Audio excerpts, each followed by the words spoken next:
What's up, everybody? Welcome back to another video, and of course by the title we're going to talk about the time I proposed in Hawaii, and we're going to give you some tips on how to plan a stellar surprise proposal or a proposal across the world. So I'll put a quick little video right here of the actual proposal itself, throw in a couple pictures from our professional photo shoot. Yeah, they're pretty awesome. Definitely recommend getting engaged on Hawaii. Now let's talk about how this all happened and how we made it as much of a surprise as possible. So we got engaged February 12th, and it was a trip on Maui that Haley had planned with her parents for months. It was kind of like a year in the making, but actually the planning for the trip for Haley was just months ahead of time. And so I had the opportunity to ask Haley's parents for their permission at Thanksgiving, about 4 months ahead of the trip. And this was permission to just get engaged in general, propose, ask for their daughter's hand.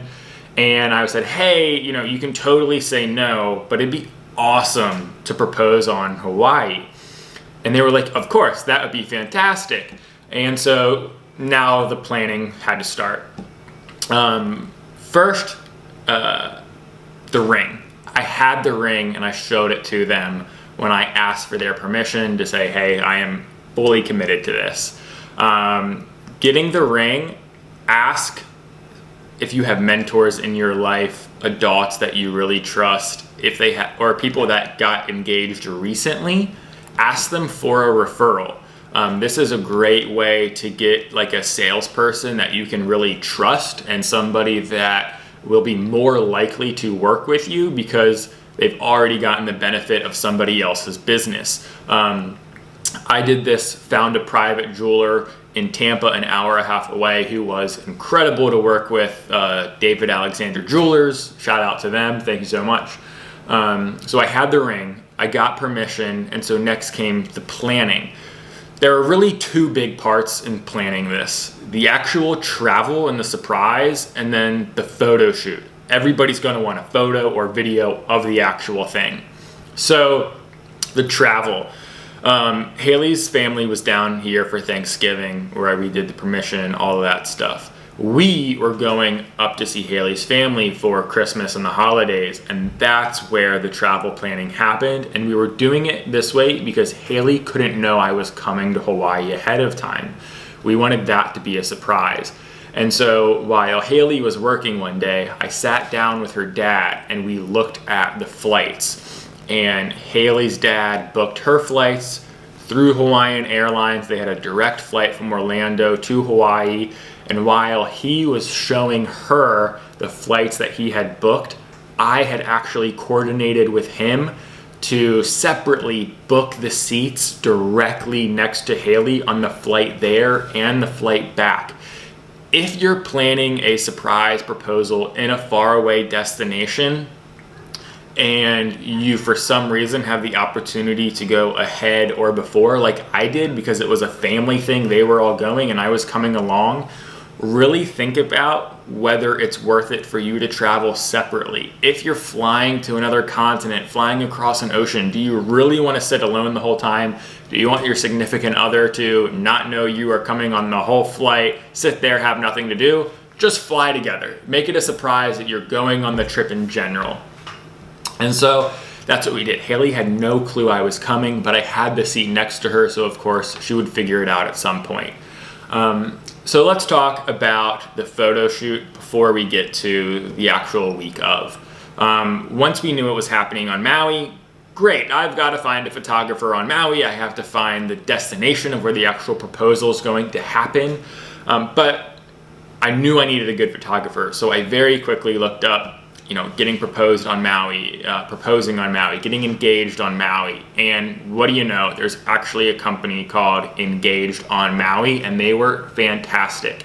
I did a quick consultation call with them, and they actually sent over suggestions of like 10 different places where you could get engaged on the island, based on the kind of like theme you were looking for. There were some that were more like beautiful, like wooded backdrops. There were some great beach opportunities, depending on where you were on the island and the vibe that you were looking for.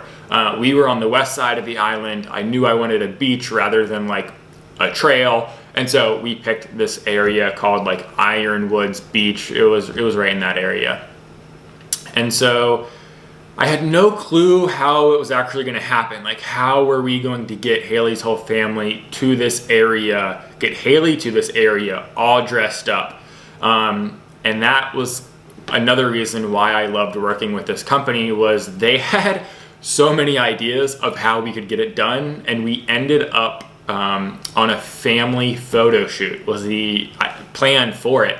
And so the month leading up to the trip to Hawaii, Haley's mom told her, hey, make sure you pack something really nice. We're gonna do a family photo shoot our first full day there. Another great recommendation I'll talk about in a second. So the family photo shoot was a great way so Haley's parents could make sure everybody was ready. They were in charge of getting everybody to the destination, and it makes it a lot less suspicious than me being the one, hey, we have to be at this place at this specific time. All right, so we've got the travel plans down and we've got the photo shoot down. The week leading up, there's a couple things you might want to get done. Haley absolutely wanted her nails done, texted a couple of her friends, hey, I know Haley wants to get her nails done before Hawaii anyway, but I am planning to propose, so please make sure she gets her nails done in a way she wouldn't mind getting proposed to. That kind of goes into the next tip of you don't really want to tell anyone other than the people that have to know to make the plan work. This is really important because, well, one, you don't want anybody to slip up, but two, you don't want any texts on the trip that are like, hey, how's it going? Anything exciting? And if she starts to get that from like 4 or 5 of her close friends, it might be a little suspicious, especially now that it's a surprise that you were there. So, 2, how did I actually make it a surprise I was going? Haley had no clue I was coming on the trip until the night before. The month leading up, she was actually begging her parents and I to come, but I kept throwing in like work excuses, and her parents were like, look, this is a family thing. We've had it planned for a while. It just wouldn't really work to have Nick come along. And we already have their hotel rooms, reservations, and all this kind of stuff. So eventually Haley kind of let that die down. But the night before, well, one, I had to get my suitcases and the stuff the morning of. Of course, I was going to be taking her to the airport. And so the night before, I was like, hey, do you have all the stuff out of your back of your car so we can fit your suitcases in? And she was like, not everything, but it'll fit my stuff. So that was my time to be like, well, hey, look, I'm coming along too, so we got to get everything out. And of course, her mind was blown. She was like, what do you mean you're coming along? Yes, I was coming along, so we had to get everything out of the car. And that way, like, the last evening here was so great. You know, we made dinner, we were talking about the trip and everything. Just a much better way to leave rather than her thinking the last night is like, oh, I'm not gonna see you for 2 weeks. This is gonna suck. We're not gonna be able to talk because we're on a 6-hour time difference and all of this stuff. So the morning of, we all packed up, got in the car, went to the airport, flew, had the seats next to each other on the flight, and everything was great. Now, of course, this being the shirt that I proposed in was not the shirt I was supposed to propose in. Haley's parents got me a shirt. I totally forgot about it because I was so focused on not forgetting the ring. And when you are traveling, do not put the ring in a checked bag because the bag might get lost or it might get, kind of thrown around. So you really don't want it on an external pocket. So put it in a carry-on and put it in a secure pocket in the carry-on. And have a smaller box. You don't want that big bulky ass box. It's impossible to hide. You're not gonna be able to fit it in your pockets without looking weird.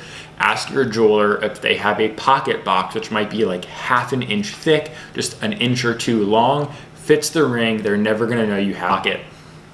So there is a quick rundown of how I proposed, some tips on how to plan a surprise proposal ahead of time, and some key things to remember. So if you are thinking about proposing, best of luck. Hope it all goes well.